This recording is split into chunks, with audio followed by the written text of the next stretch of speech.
Good morning everybody.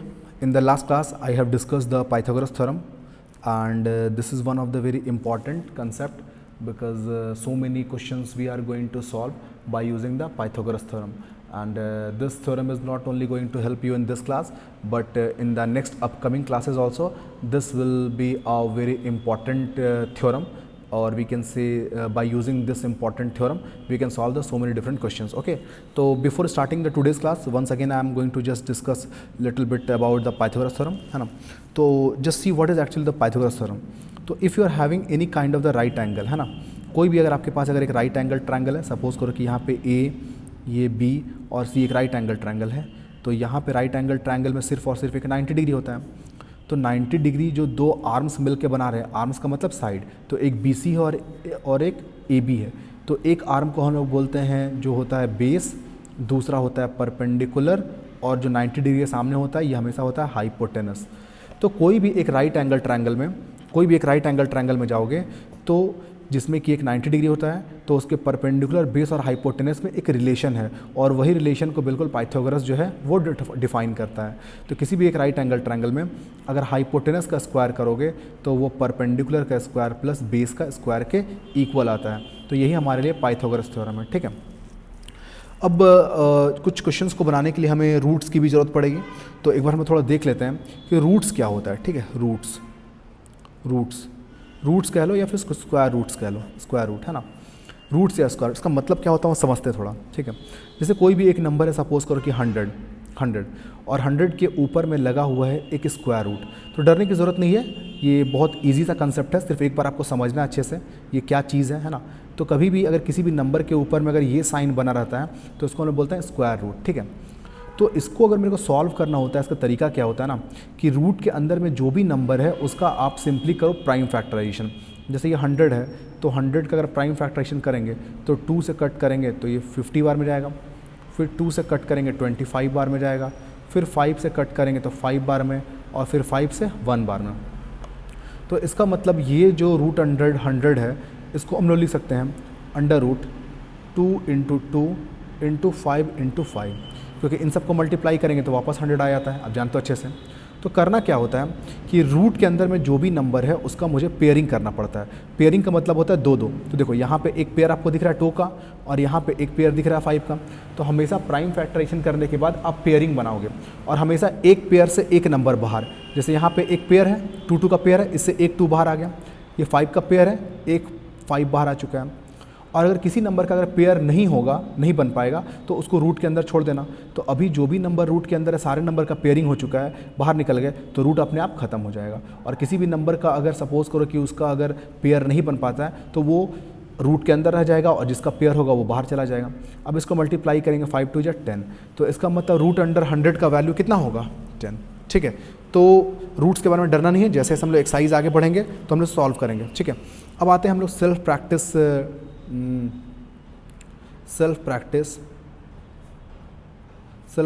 10D. तो 10D में देखो यहाँ पे क्वेश्चन है, तो मैं आगे क्वेश्चन को पढ़ता हूँ. Complete the table for each of the triangle bye inserting the details from the figure and verify the Pythagoras theorem. Is it true for each triangle और not? A denote the side opposite to angle A side, and B denote the hypotenuse, and C denote opposite to right angle C. Okay. तो यहाँ पे इन सारे question में से आपको देखना है कि सारे क्वेश्चन पाइथागोरस थ्योरम को वेरीफाई करते हैं कि नहीं. तो पाइथागोरस थ्योरम क्या बोलता है, मैंने तो आपको बता दिया कि किसी भी राइट एंगल ट्रायंगल में अगर हाइपोटेनस का स्क्वायर जो होता है, जो सबसे बड़ा वाला साइड होता है, वो बाकी दोनों साइड के स्क्वायर के अगर इक्वल आता है, यही पाइथागोरस थ्योरम है. तो हर एक ट्रायंगल मुझे चेक करना है कि वो इक्वल है कि नहीं. ठीक है ना, तो आप जैसे ऐसा लिखा है इसकी कोई ज़रूरत नहीं है, आप अपने हिसाब से खुद से बना सकते हो. जैसे मैं आपको बता रहा हूँ वैसे आप बनाओ. जैसे देखो क्वेश्चन नंबर फर्स्ट बता रहा हूँ इसका. ठीक है, तो क्वेश्चन नंबर फर्स्ट का डायग्राम देखो कैसे है. यहाँ पे मैं एक राइट एंगल ट्रायंगल जो दिया हुआ है, सॉरी बाय मिस्टेक ऐसा बना दिया, लेकिन आप समझ जाना इसको. ACB है.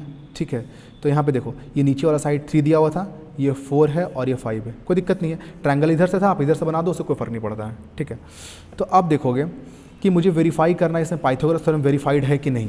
तो देखो 90 डिग्री के सामने हमेशा क्या होता है, आप इसमें क्या बोल सकते हो, ये मेरे लिए परपेंडिकुलर हो चुका है, ये मेरे लिए हो चुका है बेस, और ये मेरे लिए हो चुका है ये मेरे लिए हो गया हाइपोटेनस होता है. हाइपोटेनस, ये होता है परपेंडिकुलर और ये होता है बेस, ठीक है। तो सबसे पहले मैं परपेंडिकुलर का स्क्वायर करूँगा, तो इसका मतलब मेरे को 4 का स्क्वायर करना पड़ेगा, तो 4 4 या 16, ठीक है। अब मेरे को बेस का स्क्वायर करना है, तो बेस का स्क्वायर मतलब 3 का स्क्वायर, तो 3 को 2 और मल्टीप्लाई करेंगे 9। अब मेरे को यहाँ पे हाइपोटेनस का स्क्वायर करना है, मतलब 5 का स्क्वायर, तो 5 का स्क्वायर करेंगे 5 5 या 25। तो अब चेक करो कि P square plus B square का वैल्यू कितना आता है। तो पी स्क्वायर और बी स्क्वायर का वैल्यू, तो पी स्क्वायर का वैल्यू 16, और अगर आप बी स्क्वायर का वैल्यू देखोगे तो बी स्क्वायर का वैल्यू 9, तो ऐड करोगे तो कितना आता है यहाँ पे 25, और 25 भी तो बाबू यहाँ पे जो वैल्यू है वो एच स्क्वायर का है ना, हाइपोटेनस का स्क्वायर। तो इसका मतलब P square plus B square equal to अगर एच स्क्वायर है तो यही पाइथागोरस थ्योरम को बिल्कुल भी वेरीफाई करता है। I hope you have understood, ठीक है। अब उसके बाद नेक्स्ट क्वेश्चन देखो, find the length of the hypotenuse in each of the triangle. अब हर एक केस में तुमको ट्रायंगल में हाइपोटेनस का वैल्यू निकालना है। तो चलो मैं क्वेश्चन नंबर 2 का फर्स्ट आपको बताता हूँ कैसे बनाता है, ठीक है ना। ये क्वेश्चन नंबर 2 का ये ए नंबर मैं आपको बताता हूँ। डायग्राम देखो कैसा है, ये आपके लिए बिल्कुल भी एक डायग्राम है। यहाँ पे नेमिंग नहीं है, आप खुद से नेम कर सकते हो, ए बी सी, ये दिया हुआ है 8, ये दिया हुआ है 15 और ये दिया हुआ है x, ठीक है। आपको यहाँ पे x का वैल्यू निकालना है। तो अगर x का वैल्यू निकालना है तो अगर ये पाइथागोरस थ्योरम को फॉलो करता है तो मैं लिखूँगा फ्रॉम पाइथागोरस थ्योरम,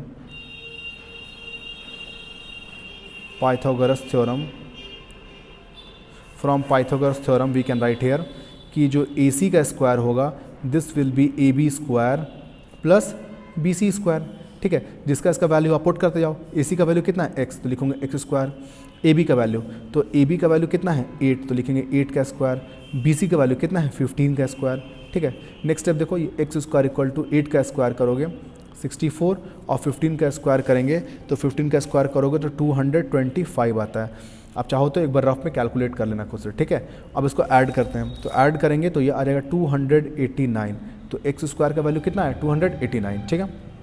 अब देखो, अब मेरे को x का वैल्यू चाहिए था x स्क्वायर का नहीं, तो मैं क्या लिखेंगे, दो साइड रूट लेंगे, है ना। तो लिखेंगे ऐसे, देखो टेकिंग रूट बोथ साइड हम लोग क्या करेंगे, दो साइड रूट लेंगे, तो ये आ जाएगा मेरे लिए x स्क्वायर और ये अंडर रूट 289।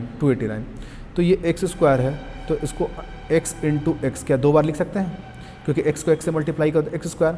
अब देखो 289, तो 289 देखो कि किसका प्राइम फैक्टर होता है। तो अब देखोगे ना ये 2 से डिविजिबल होगा, ना 3 से डिविजिबल होगा, ना 4 से, ना 5 से, ना 6 से, ना 7 से।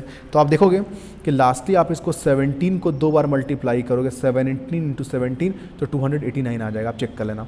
तो यहाँ पे देखो x का पेयर बन रहा है ना, तो एक x बाहर आया, 17 का पेयर बन रहा है 17, तो इसका मतलब जो हाइपोटेनस जो वैल्यू मेरे को नहीं पता था उसका वैल्यू कितना आ चुका 17। और यूनिट देख लो, अगर यूनिट तो नहीं दिया है तो आप 17 ही लिख के छोड़ दो, है ना। तो ये क्वेश्चन नंबर 2 मैंने आपको बताया। तो बाकी के जो क्वेश्चन है आप इसको सॉल्व करने की कोशिश करना। I hope you have understood.